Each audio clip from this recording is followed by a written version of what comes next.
লক্ষ্মী ছানারা, আজ আবার একটা নতুন গল্প নিয়ে চলে এসেছি তোমাদের কাছে। আজ বলবো তোমাদের একটি নীলবর্ণ শেয়ালের গল্প। বনের মধ্যে বাস করত একটি শেয়াল, তার নাম ছিল চন্ডবর। একদিন খাবার খুঁজতে বেরিয়ে ঘুরতে ঘুরতে বনের বাইরে একটি গ্রামের মধ্যে ঢুকে পড়ল। গ্রামে যত কুকুরের দল তাকে দেখতে পেয়ে ভীষণ তাড়া করল, আর শেয়ালটি প্রাণের ভয়ে দৌড়তে দৌড়তে এক ধোপার বাড়িতে ঢুকে পড়ল। সেখানে ছিল একটা নীলগোলা জলের গামলা। শেয়াল দৌড়ে এসে সেই নীলগোলা জলের গামলার মধ্যে লুকিয়ে পড়ল। নীলগোলা জলের গামলা থেকে সে যখন উঠল, তখন তার শরীরের রং নীল হয়ে গেল। এরপর গ্রামের কুকুরগুলো যখন শেয়ালকে দেখল, তখন তারা আর শেয়ালকে চিনতে পারল না। তাকে অচেনা কোনো জন্তু ভেবে তারা যে যার পথ ধরে ছুটতে চলে গেল। চন্ডবর তখন নিশ্চিন্ত মনে বনের দিকে রওনা হলো। এদিকে নীলবর্ণ একটা প্রাণীকে বনের ভিতর ঢুকতে দেখে বনের অন্য সব প্রাণীরা, যেমন বাঘ, সিংহ, হরিণ, নেকড়ে, মোষ ইত্যাদি, সকলে ভয় পেয়ে গেল। সবাই এই অদ্ভুত জন্তু দেখে বলাবলি করতে লাগলো, এ আবার কেমন জন্তু? এ আবার কোথায় থেকে এলো? স্বভাব কীরকম? কিছুই তো বোঝা যাচ্ছে না। অচেনা জন্তু থেকে দূরে থাকাই ভালো।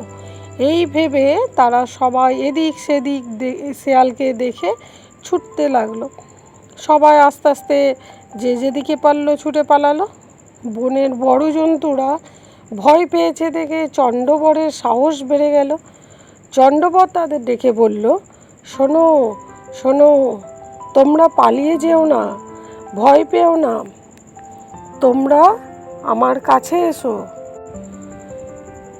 শেয়ালের ডাক শুনে যখন বনের অন্য জন্তুরা কাছে এগিয়ে এলো, তখন চন্ডবর বলল, বনের প্রাণীরা শোনো, আমার নাম কুকুদ্রুম। দেবতারা আজই আমাকে বনের প্রাণীদের রাজা করে পাঠিয়েছে। এবার থেকে আমি তোমাদের প্রতিপালন করব। তোমরা হলে আমার প্রজা। চন্ডবরের কথা শুনে বাঘ, সিংহ ইত্যাদি সমস্ত প্রাণী হাঁপ ছেড়ে বাঁচল। সবাই তাকে ঘিরে বসে হাত জোর করে বলতে লাগলো, হে প্রভু, আমরা আপনার দাস, আপনি আদেশ করুন, আপনি যা আদেশ করবেন আমরা সব মাথা পেতে নেব।